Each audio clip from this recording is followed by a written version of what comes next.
आज म कक्षा 9 अनि माध्यमिक दिन गइरहेका 10, 9 एन्ड 10 स्टुडेन्टहरूलाई सबैभन्दा सिम्पल आर्टिकलको बारेमा क्लास गर्नु गइरहेको छु र नानीहरूले अघिल्लो क्लासमा एक्टिभबाट प्यासिभ भोइसमा लाने तरिकाहरू सिक्यो। घरमा त्यसलाई नानीहरूले पढिरहेका छौँ। आर्टिकल भन्ने विषय पनि आर्टिकल एन्ड प्रिपोजिसन यो पनि माध्यमिक परीक्षामा नानीहरूको माध्यमिक परीक्षामा एकदमै इम्पोर्टेन्ट छ र fill in the gaps with given article अथवा fill in the blanks with suitable articles and prepositions भनेर नानीहरूलाई क्वेसन आउँछ माध्यमिक परीक्षामा। र ध्यान लगाएर सुन्ने आर्टिकल भनेको के हो, कति खालको हुन्छ यो नानीहरूले सानै क्लासदेखि पढेर आएको छौ र यसलाई म नानीहरूलाई बुझाउने प्रयास गर्नेछु र आर्टिकल लाउनु सजिलो तरिका कुन प्रकारले आर्टिकल लाउँदा चाहिँ त्यति मिस्टेक हुन जाँदैन, गल्ती हुन जाँदैन यस बारेमा नानीहरूलाई म आज बताउने छु। र नानीहरू आर्टिकल भनेको के हो? नानीहरूले article a an and the are article भनेर पढ्यो। जहिले पनि नानीहरूले पढ्छौ ए लाई ए एन्ड एन अनि टीएचई दलाई आर्टिकल भनेर भन्छौ। आर्टिकलको नेपाली मिनिङ के हुन्छ, नेपाली उसको माने के हुन्छ भन्दा आर्टिकल भनेको उपपद हो। आर्टिकललाई नेपालीमा उपपद भनेर भनिन्छ र साधारणतः आर्टिकल दुई खालको हुन्छ। नानीहरूलाई यो सानै क्लासदेखि नानीहरूको सर गुरुआमाहरूले पढाउनु भएको छ, धेरै नानीहरूलाई थाहा पनि छ। आर्टिकल दुई खालको हुन्छ, एउटालाई डेफिनाइट आर्टिकल भन्छ, एउटालाई इन्डेफिनाइट आर्टिकल भन्छ। र यसले नेपाली व्याकरणमा पनि नानीहरूले आर्टिकलको बारेमा पढेको छौ, उपपद र डेफिनाइट इन्डेफिनाइटलाई नेपाली व्याकरणमा के भनेर पढेको छौ यो याद राख्नुपर्छ। डेफिनाइट आर्टिकललाई निश्चयवाचक उपपद, हेरे नानी, डेफिनाइट आर्टिकललाई निश्चयवाचक उपपद र इन्डेफिनाइट आर्टिकललाई अनिश्चयवाचक उपपद। हेर नानी हो, ए एन अनि द त्यो तीनटालाई हामी उपपद भन्छौँ अथवा आर्टिकल भन्छौँ।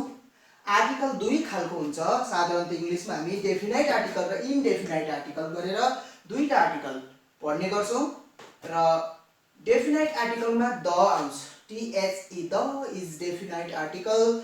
ए एन्ड एन, ए र ए एन्ड एन यो दुईटा चाहिँ इन्डेफिनाइट आर्टिकल हो। र डेफिनाइट आर्टिकलको नेपाली अर्थ हुन्छ, नेपालीमा माने हुन्छ निश्चयवाचक उपपद। किन दलाई निश्चयवाचक? यसले निर्दिष्ट वस्तुलाई तोकिदिन्छ, तोक्छ, त्यो कारणले निश्चय कुरा, निश्चय भनेको फिक्स, यसले तोकिदिने हुनाले निश्चयवाचक उपपद बनिन्छ। इन्डेफिनाइट आर्टिकल भनेको यसले तोक्नु सक्दैन, तोक्नु नसक्ने हुनाले यसलाई अनिश्चयवाचक उपपद भनेर भनिन्छ। र आर्टिकल के हो त? ए एन्ड द के हो वास्तवमा? यो एड्जेक्टिभ हो। ए एन्ड द यो तीनटैलाई हामी एड्जेक्टिभ हो र तीनटालाई हामी आर्टिकल पनि भन्छौँ। एड्जेक्टिभ भनेको नानीहरूले नेपाली व्याकरणमा विशेषण भनेर पढेका छौँ। विशेषण एड्जेक्टिभ हो। ए एन्ड द तीनटै एड्जेक्टिभ हो। यो दुई खालको हुन्छ, एउटालाई भन्छ डेफिनाइट आर्टिकल, नेपालीमा निश्चयवाचक उपपद, इन्डेफिनाइट आर्टिकल अनिश्चयवाचक उपपद। र एड्जेक्टिभ हो, विशेषण हो ए एन्ड द। र कस्तो खालको एड्जेक्टिभ? एड्जेक्टिभको पनि काइन्ड्स अफ एड्जेक्टिभ नानीहरूले पढेका छौ। यो ए एन्ड द चाहिँ डेमोन्स्ट्रेटिभ एड्जेक्टिभमा आउँछ, याद गर्नुपर्छ नानी हो। A and the are adjectives and they are also called articles. उपपद पनि भनिन्छ। वास्तवमा यो एड्जेक्टिभ हो, यो विशेषण हो। र कस्तो खालको एड्जेक्टिभ भन्दा दे आर डेमोन्स्ट्रेटिभ एड्जेक्टिभ, यिनीहरू डेमोन्स्ट्रेटिभ एड्जेक्टिभ हुन्। र नानीहरू याद गर्नुपर्छ, ए र एन को प्रयोग गर्दा ए कहाँ लाउने, एन कहाँ लाउने? साधारणतः कन्सोनेन्ट साउन्ड आयो भने अ लगाउने र भावेल साउन्ड आयो भने एन लगाउने भन्ने यतिसम्मको ज्ञान नानीहरूलाई छ। र यसमा विशेष गरी उच्चारण याद गर्नुपर्छ। आर्टिकल लगाउनु भन्दा अगाडि ए र एन जस्तो आर्टिकल लगाउनु भन्दा अगाडि कुन शब्दको अगाडि लाउँदैछौँ त्यो शब्दको उच्चारण नानीहरूले याद गर्नुपर्छ, जसलाई हामी प्रोनाउन्सिएसन भनेर भन्छौँ। उच्चारण याद नगरिकन हामीले ए र एन लगायौँ भने नानीहरूको त्यो आर्टिकल लगाइ गल्ती हुन्छ।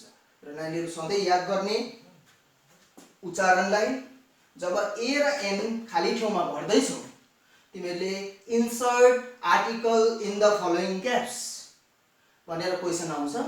Insert articles and preposition which is suitable in the following caps भनेर आएको हुन्छ। आर्टिकल र प्रिपोजिसन कुन चाहिँ सुइटेबल छ त्यो तलको खाली ठाउँमा भर भन्दा ए र एन लाउनु पर्दा नानीहरूले उच्चारणलाई याद गर्नुपर्छ। र म पछिबाट द कसरी केमा चाहिँ द भन्ने आर्टिकल लाग्छ त्यो बारेमा जानकारी गराउँछु। प्रथम नानीहरूलाई ए र एन दुईटा आर्टिकलको खाली ठाउँमा भर्दा केलाई याद गर्नुपर्छ नानी हो, जुन शब्दको अगाडि लाउँदैछौ त्यसको उच्चारण याद गर्नुपर्छ। त्यसको उच्चारण के छ भनेर याद गर्नुपर्छ। यो बारे नानीहरूलाई म जानकारी गराउँदैछु। र नानी हो याद गर्ने हाम्रोमा तीनटा आर्टिकल छ ए एन द। यस्तै युजको बारेमा युजेस अफ आर्टिकल्स त्यो नानीहरूलाई म पढाउनु जानेछु। र याद गर्ने नानी हो उच्चारणको बारेमा हामी पढ्छौँ। ल नानी हो आर्टिकल ए र एन लाई खाली ठाउँमा यस्तो खाली ठाउँमा प्रयोग गर्दा यो खाली ठाउँ यो जुन ग्याप छ जसलाई हामी खाली ठाउँ भन्छौँ, यो धर्सा छ, यहाँ धर्सा कोरिएको छ, यसको पछिको शब्द कुन चाहिँ अल्फाबेटबाट सुरु भएको छ त्यसको र डल्लै शब्दको उच्चारण हामी साधारणतः भन्छौँ। एन को प्रयोग भावेल भन्दा हामी बुझ्छौँ ए ई आई ओ यु। तिमीहरूले पढिरहेको सानै क्लासदेखि ए ई आई ओ यु। हाम्रोमा 26 वटा अल्फाबेट छ, त्यसमा यो 5 वटालाई ए ई आई ओ यु लाई हामी भावेल भन्छौँ। त्यो भावेललाई नेपालीमा भन्छ स्वर वर्ण। स्वर वर्ण भन्दा हामी अ देखि अ सम्म यो दोवास बिन्दु, दुईटा बिन्दु, अ को पछाडि दुईटा बिन्दु छ भने यो दोवास बिन्दु भनेर भनिन्छ। अ देखि लिएर दोवास बिन्दु भएको असम्म हामी यसलाई स्वर वर्ण अथवा अंग्रेजीमा भने भावेल भन्छौँ। र इङ्ग्लिसमा A E I O U यिनीहरूलाई मेन भावेल भन्यो भने डब्लु एन वाई दुईटालाई सेमी भावेल भनेर चिनिन्छ। र नानीहरूलाई ए ई आई ओ यु बाट सुरु भएको शब्दको अगाडि नानीहरूले उच्चारणको आधारमा नै आर्टिकलको युज गर्नुपर्छ। अर्को छ अ को प्रयोग व्यञ्जन वर्णमा हुन्छ अथवा कन्सोनेन्ट साउन्डमा हुन्छ भनिन्छ। कन्सोनेन्ट भनेको व्यञ्जन वर्ण र नेपालीमा क देखि लिएर क ख ग घ ङ त्यस्तो हुँदै हुँदै अक्षर ज्ञसम्म, क देखि ज्ञसम्मलाई हामी व्यञ्जन वर्ण अथवा कन्सोनेन्ट भन्छौँ। यसले दिएको साउन्डलाई हामीलाई कन्सोनेन्ट साउन्ड भनेर भनिन्छ। र साधारणतः अ को प्रयोग कन्सोनेन्ट साउन्डमा गरिन्छ। र याद गर्ने नानीहरू जहिले पनि भावेलको युज गर्दा उच्चारण अथवा प्रोनाउन्सिएसनलाई एकदमै ध्यान दिनुपर्छ। मैले एउटा इक्जाम्पल यहाँ लेखेको छु नानी हेर। My brother reads in gap university. र युनिभर्सिटी यु बाट सुरु भएको छ। यु भावेल हो, ए ई आई ओ यु, यहाँ यु छ, यु त भावेल भयो। युनिभर्सिटीमा पनि यहाँ यु छ। भावेलको अगाडि स्वरवर्णको अगाडि हामीले के युज गर्नुपर्छ भन्दा एन युज गर्नुपर्छ र व्यञ्जनको अगाडि ए आर्टिकल युज गर्नुपर्छ भन्ने साधारणतः हामीलाई यो नलेज छ। तर होइन, पहिला यो युनिभर्सिटीलाई चाहिँ नानीहरूले यसको उच्चारणको आधारमा नेपालीमा सम्झ, नेपालीमा कसरी लेखिन्छ युनिभर्सिटी। हेर नानी, हाम्रो नानीहरूले यहाँ यु देख्ने बित्तिकै यहाँ ए यो त भावेल हो भनेर एन युनिभर्सिटी लगाइदिन्छ। My brother reads in an university लगाइदिन्छ। र यो चाहिँ सो चाहिँ गलत हुन्छ, किनभने यसले यो युनिभर्सिटी भन्ने शब्दले अगाडि यु अल्फाबेट हुँदा हुँदै पनि य को साउन्ड दिन्छ। य चाहिँ पर्छ व्यञ्जन वर्ण, कन्सोनेन्ट साउन्डमा परेकोले गर्दा यहाँ एन गलत भएर अ हुन्छ। र my brother reads in a university. एकदमै याद गर्नुपर्छ नानीहरूले। मैले भने ए र एन को प्रयोग गर्दा भावेलमा एन कन्सोनेन्टमा अ भन्ने ज्ञान मात्र नलिएर जुन शब्दको अगाडि नानी आर्टिकल लाउन गइरहेको छु तिमीहरू ए र एन, त्यति बेला त्यो शब्दलाई नेपालीमा पहिला उच्चारण गर र त्यसलाई लेख। व्यञ्जन वर्णबाट लेखियो भने त्यसको अगाडि लाग्छ अ, अथवा स्वर वर्ण भावेलबाट लेखियो भने त्यसको अगाडि लाग्छ एन। र नानीहरूको विशेष गल्ती यही नै हुन्छ, ए इ आई ओ यु नानीहरूले पायो भने एन लगाइहाल्छ। त्यसो गर्नु कदापि हुँदैन। My brother reads in a university केले गरियो? यु यहाँ भावेल हुँदा हुँदै पनि किन अ लाग्यो त भन्दा युनिभर्सिटीलाई नेपालीमा लेख्दा य आउँछ। य चाहिँ पर्छ नानीहरू कन्सोनेन्ट साउन्ड अथवा व्यञ्जन वर्ण पर्यो। क ख ग घ भित्र पर्छ य र ल व य, त्यो गर्दा यसले चाहिँ अ लेखेको हो। यो साधारणतः नानीहरूको गल्ती हुने गर्छ र यो ज्ञान नानीहरूमा हुनुपर्छ। ए र एन को प्रयोग गर्दा जहिले पनि नानीहरूले उच्चारण जस्तो। अर्को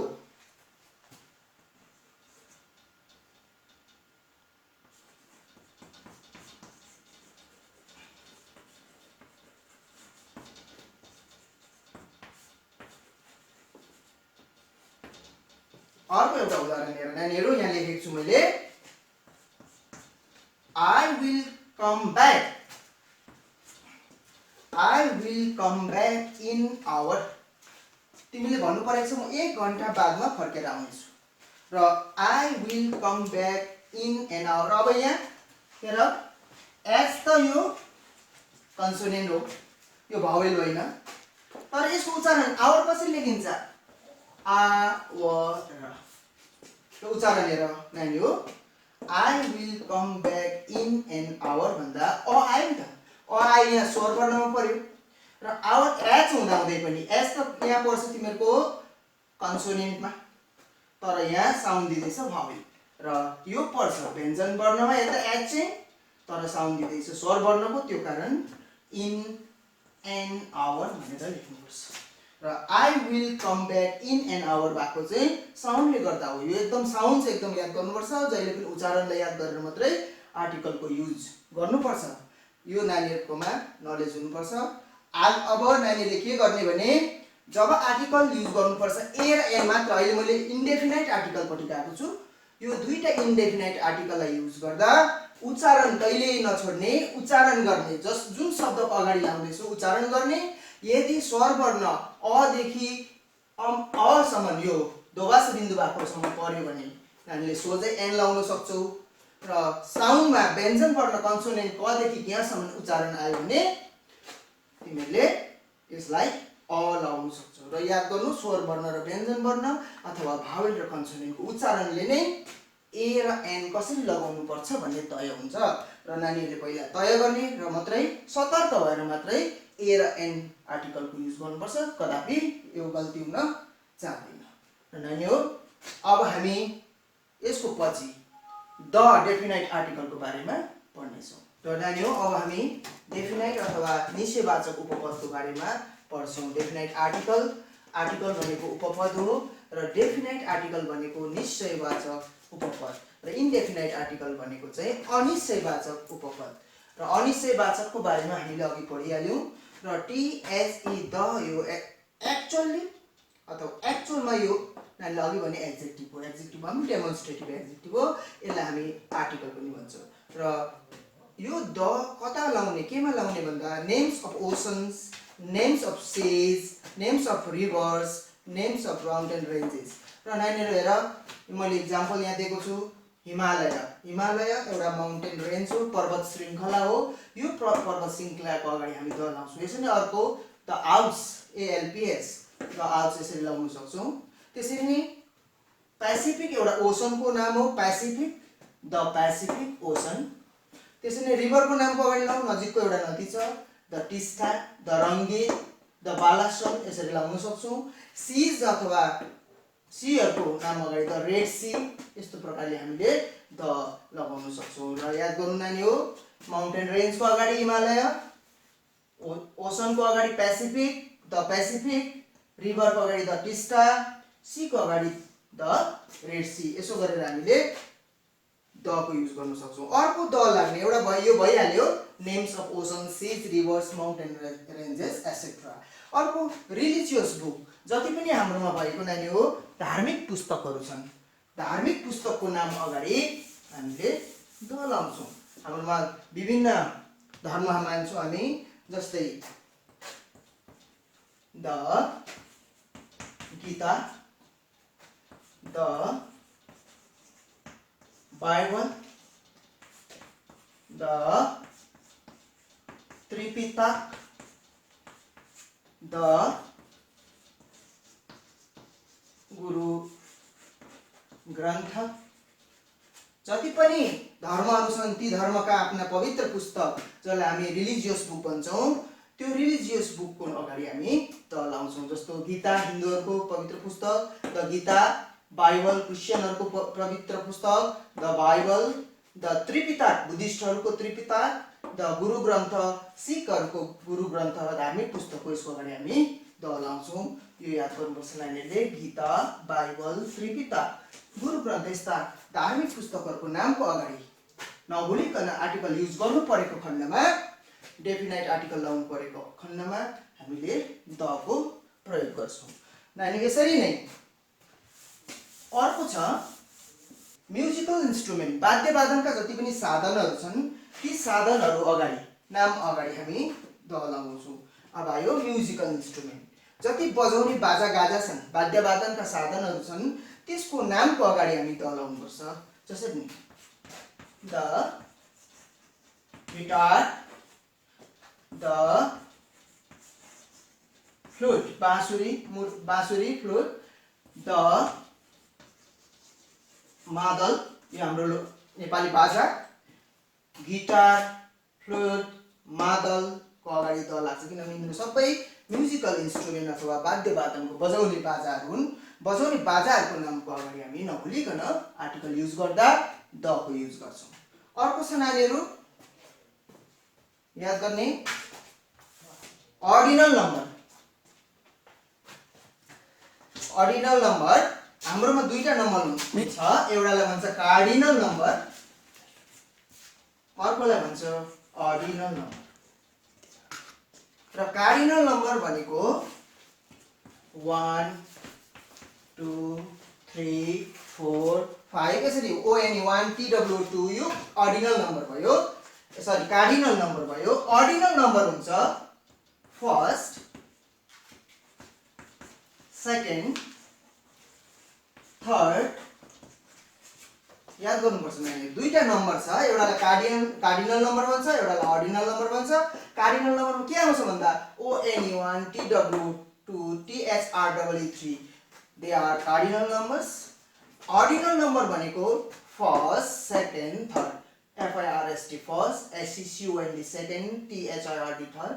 र यो ordinal number the first, the second, the third, the fourth भनेर हामीले यो नम्बरमा अर्डिनल नम्बरमा नभुलिकन आर्टिकल युज गर्नु पर्दा हामीले द लगाउँछौँ। सुपरलेटिभ डिग्री अफ एड्जेक्टिभ, एड्जेक्टिभको तीनटा डिग्री छ नानीहरूले पढेको छौ तिमीले। एड्जेक्टिभको तीनटा डिग्रीहरू, एउटा डिग्रीलाई पोजिटिभ, अर्कोलाई भन्छ कम्पेरेटिभ डिग्री, अर्कोलाई भन्छ सुपरलेटिभ डिग्री अफ एड्जेक्टिभ। र जसरी गुड एउटा एड्जेक्टिभ आयो भने better, best, good, better, best. त्यसरी नै लङ आयो भने लङ, लङ्गर, लङ्गेस्ट। र गुड एउटा एड्जेक्टिभ हो, पोजिटिभ डिग्रीमा छ, यसको कम्पेरेटिभ हुन्छ बेटर र यो उसको सुपरलेटिभ हुन्छ बेस्ट। Good, better, best. र यो सुपरलेटिभ डिग्रीमा नभुलिकन अगाडि द लगाउनुपर्छ यदि आर्टिकल युज गर्नु परेको खण्डमा। The best, long positive degree of एड्जेक्टिभ, लङ्गर comparative degree of एड्जेक्टिभ, longest superlative degree of एड्जेक्टिभ। र जहिले पनि सुपरलेटिभ डिग्री अफ एड्जेक्टिभको अगाडि यदि आर्टिकल लाउनु परेमा द लाउनुपर्छ, द लङ्गेस्ट, त्यसरी नै द सर्टेस्ट, द टलेस्ट। यस्तो प्रकारले हामीले सुपरलेटिभ डिग्री अफ एड्जेक्टिभमा द लगाउँछौँ। अर्को छ नानी हो names of parties, nations, sects, community, class etcetera. यो याद गर्नुपर्छ। जति पार्टीको नामहरू छ, दलहरूको नाम छ, the Congress party, the the communist party, यहाँ मैले लेखिनँ। नेसन्सको नामको अगाडि, त्यसरी नै साइटको नामको अगाडि community, the Nepalese, the Bengalis, the Odias, यस्तो प्रकारले कम्युनिटीको नामको अगाडि पनि हामीले नभुलिकन द को युज गर्नुपर्छ। नानीहरू हेर्ने फेरि माथिदेखि नभुलि आर्टिकल जुन छ डेफिनाइट आर्टिकल निश्चय यसले तोक्छ, निश्चय गर्छ, पक्का गर्छ। यो खालको आर्टिकलको युज, यो उपपदको युज चाहिँ द भन्ने उपपदको युज चाहिँ एउटा names of ocean, seas, rivers, mountain ranges, अर्को छ रिलिजियस बुकको अगाडि, अर्को म्युजिकल इन्स्ट्रुमेन्ट अथवा वाद्यवादनको साधनको अगाडि, अर्डिनल नम्बरको अगाडि। अर्डिनल नम्बर मैले भने first, second, third, fourth, superlative degree of एड्जेक्टिभ अथवा जुनै पनि एड्जेक्टिभको तेस्रो डिग्री अथवा सुपरलेटिभ डिग्री, त्यहाँदेखि माथि डिग्रीज हुँदैन, सुपरलेटिभ डिग्रीको अगाडि, र names of parties, names of nations, names of sect, community and class, वर्ग। जसरी cow gives us milk, class. The cow भन्दा क्लास बुझ्छ, डल्लै गाई, संसारभरिको गाईले दुध दिन्छ, यो कुरा युनिभर्सल ट्रुथ जत्तिकै हो, यो विश्वव्यापी तथ्य हो। गाईले दुध दिन्छ भन्ने कुरा सबैलाई थाहा छ, यो एउटा डल्लै क्लासलाई बुझाउन इन्डिकेट गर्छ। द काउ भन्दा गाई, विश्वभरिको गाईले दुध नै दिन्छ, the cow gives us milk भन्दा यहाँ द जुन लागेको छ काउको अगाडि, यसले गाई जाति, यो क्लास डल्लैलाई इन्डिकेट गरेर द लागेको। र नभुलिकन क्लासमा डल्लै बुझाउनु पर्यो, एज अ होल काउलाई बुझाउनु पर्दा चाहिँ the cow gives us milk लागेको। यो डेफिनाइट आर्टिकलको बारेमा आज नानीहरूलाई यहीँसम्म आएर म आजको क्लास यहाँ अन्त गर्दछु। Thank you.